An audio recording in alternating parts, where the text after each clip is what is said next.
You can stay up to date and ahead of everyone else with the Leader's news, commentary and analysis by subscribing through your podcast provider, and we'd love to hear your thoughts too, so please do rate and review the show. From the Evening Standard in London, this is The Leader. Evening Standard, it's your Evening Standard.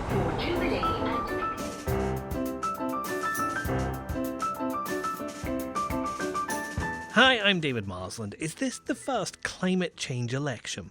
We have a degree of harmony. We've got Labour saying we've got to get to net zero very fast. We've got the Greens saying we've got to get to net zero even faster. Lib Dems saying get there pretty fast. And the Tories put it in law for 2050. Our associate editor Julian Glover on why all the major parties are going green.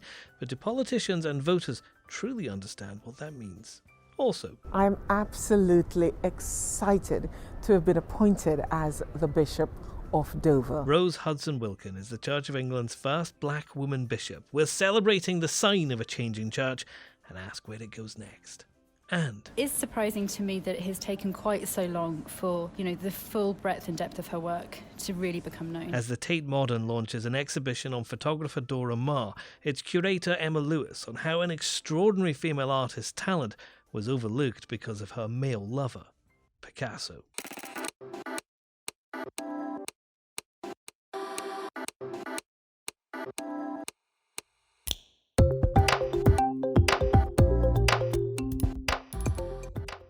Taken from the Evening Standard's editorial column, this is The Leader. For the whole thing, pick up the newspaper or head to standard.co.uk/comment. In a moment, why really going green means more than just planting trees.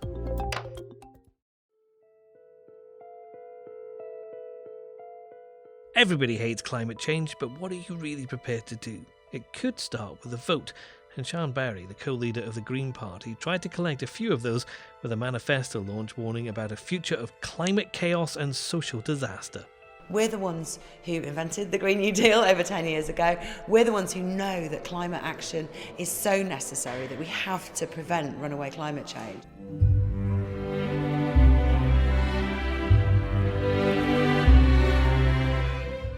In this election, though, all the major parties are all about cutting carbon. The Greens aim for net zero by 2030. The Labour conference voted for the same, although its manifesto may have a later date. The Tories have already put it into law for 2050, and the Lib Dems think it could be done 5 years earlier. Joe Swinson even planted a tree to get things started. How old is the tree? How old is the tree? Now there's a good question. You think it's 200? I'm going to guess this is not 200 years old. But as our editorial column points out, making real change will mean making hard choices that aren't really being talked about. This is the first climate change election. In a contest that's supposed to show only how badly divided our country is, the battle against climate change is a cheering example of something better. There are real choices about how we travel, what we eat, how we heat our homes, and how much we are prepared to pay for our energy that must be confronted. None of the answers will be immediately popular. This election is a chance to lock in public support, not just for the ends of going carbon-free, but also the means of doing it. Associate Editor Julian Glover, we have called this the first climate change election. That's a bold statement, isn't it, Julian? Yeah, and under the surface of this rather bitter, grinding out general election, something really interesting has happened, and that is that all the main parties want to do something about climate change. Now, you might think, well, that's obvious. We've got to do something. The science is really serious. We've got things like the floods happening with heavy, massive rainfall in the north of England. Surely it's obvious we should act. But no, in lots of the world, including in political systems very close to ours, climate change is a huge political issue where governments get elected by saying climate change doesn't exist. In Australia, the place that sent the advisors who've come over to run Boris Johnson's campaign, the Prime Minister Scott Morrison, ScoMo he's called, he got elected basically by saying climate change isn't a problem. He famously took a lump of coal into Parliament and waved it around to show that coal's good stuff. And the bushfires there's a huge row about whether climate change has been involved in the extreme weather. But over here, we have a degree of harmony. We've got Labour saying we've got to get to net zero very fast. We've got the Greens launching their manifesto today, saying we've got to get to net zero even faster. And we've got the Lib Dems saying get there pretty fast, and the Tories put it in law for 2050. So disagreement about some of the ways to get there, but real harmony and a sense that this matters. That is really interesting that the main parties all agree on where the goal is. It's just a case of the date. Is the date important? The date's massively important. If you want to get to net zero very soon, good luck. I can't work out how you could do it, but it's a good ambition. 2050 is pretty tough. That's the date that's in law now. It might sound a long way off, and you think, well, it's one of those things you can worry about it a few years down the track. But actually, if you go back the other way, you just get to the fall of the Berlin Wall. It's not a long time in history. To do that, we'd have to get rid of fossil fuel cars off the roads very rapidly. We'd have to electrify far more than we're doing at the moment. All sorts of things about the way we live and our economy would change. But the extraordinary thing is all the parties agree that's what we've got to do. This is a united front on climate change. So if all the parties are agreeing on that's what we have to do, then clearly they feel that's what the electorate wants them to do. But to get there, some of these decisions are going to be really, really hard. Do you think the public understands what it means to hit net zero? No, I don't think the public yet do, but more than that, nor do politicians. We heard a lot about tree planting the other day. The Liberal Democrats want 60 million trees. Labour, we haven't yet heard the number. They say they want to be informed by the science, a rather wise idea. And the Tories say they want 30 million trees, or they're promising 30 million more trees. Now, everybody loves trees, so that sounds great, until you work out that you might just end up with rather tiresome, ugly conifer forests planted across beautiful bits of the countryside, so we've got to be careful what we do. Big rows in Ireland about tree planting, exactly these kind of targets. But also, even that number of trees isn't enough to make a big difference.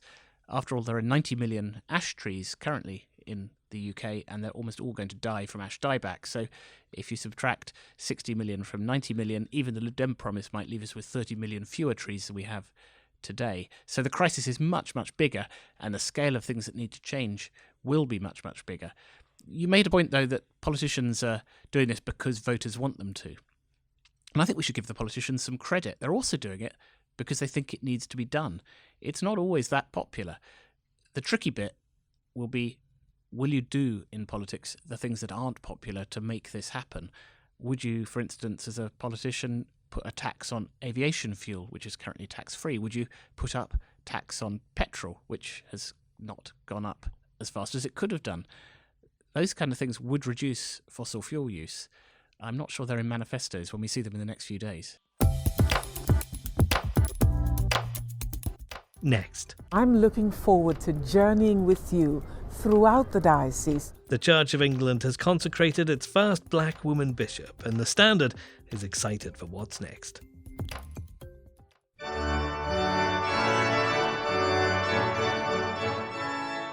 The Reverend Dr. Rose Hudson-Wilkin has been chaplain to the Queen, chaplain to the Speaker of the House of Commons, and a priest vicar of Westminster Abbey. She's already achieved incredible things, and now she's the Church of England's first black woman bishop. I'm absolutely excited to have been appointed as the Bishop of Dover. Our changed lives can contribute to the lives of others being changed too. The Standard's welcoming her appointment. Congratulations to Rose Hudson-Wilkin. It's a sign of a changing church. When she was called into the ministry, women couldn't even become priests. Born in Montego Bay in Jamaica, she has led prayers at the wedding of Prince Harry and Meghan Markle and was an impressive and transformative chaplain to the House of Commons. We wish her well in her new role as Bishop of Dover and wonder what might come next. The first black woman archbishop? Why not? After all, from Dover, Canterbury is only 19 miles up the road.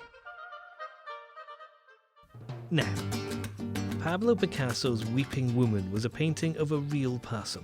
Her name was Dora Maar, and for a time she was one of the most celebrated surrealist photographers of the 1930s and 40s. And then her relationship with the man who painted her became all anyone wanted to talk about, and her own talent was all but forgotten. Now the Tate Modern's launching a major exhibition that aims to bring her images out of the shadow of Picasso. I spoke to its curator, Emma Lewis. I think most people may only know Dora Maar as the Weeping Woman from Picasso's work, but she was so much more than that. Yeah. So Dora Maar was with Picasso for around about 8 years. To put that in context, she was active as an artist from about 1930 well into the 1980s. Her relationship with Picasso represents really a relatively small period in her life, but the perception of her as the weeping woman, the understanding of her only in relation to him, persists. And with this exhibition, we wanted to really show her as an artist in her own right, the full breadth and depth of her output. In fact, her accomplishments many years before she even met him. We do have weeping women in Tate's collection, and so we have used the exhibition as an opportunity to hear what Maar had to say about that work.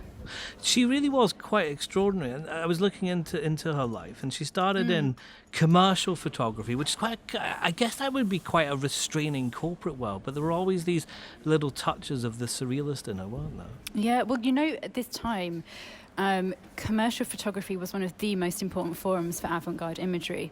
Editors and advertisers wanted to commission photographers above illustrators, for example, and for people like Man Ray or for Dora Maar, like creating work on commission was an opportunity to really push the boundaries of the medium, if you like. And it's true that some of the most innovative work that she made on commission, and she's doing this at exactly the same time as she's making her surrealist work. So we see the same approach and the same techniques. A lot of her work was only discovered after her death, wasn't it? Yeah, so she passed away in 1997, and it was only with the dispersal of her estate after this time that the full extent of her practice became known. For example, the darkroom work that she's making during the 1980s.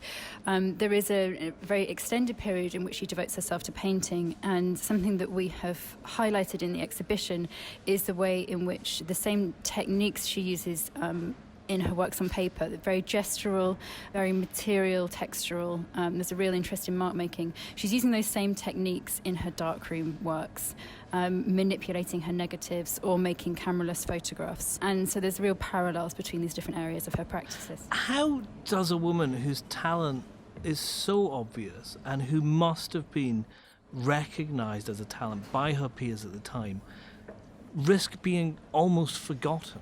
It's the eternal question. I think that we all have short memories. Art history also has a short memory. And unfortunately, I think the truth of the matter is that anyone who was in Picasso's orbit had a hard time surviving that. So it's not surprising to me that she remained in his shadow, but it is surprising to me that it has taken quite so long for, the full breadth and depth of her work to really become known. Is that your job as a curator, Emma? Is that what you think your role kind of is, in a way? I'm sure you must love doing the big blockbuster exhibitions. Is it very much your responsibility to show people, here are some of the other talents who need to be recognised, like Dora Maar? Yeah, there's an absolute responsibility, particularly like Tate, which is a public institution, to show a real variety of work. And this is not all about making blockbuster exhibitions from very well-known names. It's also about introducing our audiences to figures who may be less well-known. In France, Dora Maar is a very well-known name, much less so here.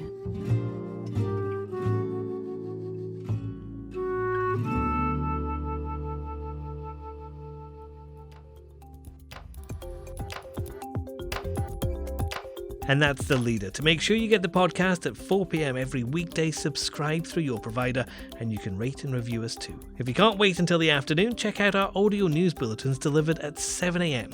Just ask your smart speaker for the news from the Evening Standard. We'll see you tomorrow.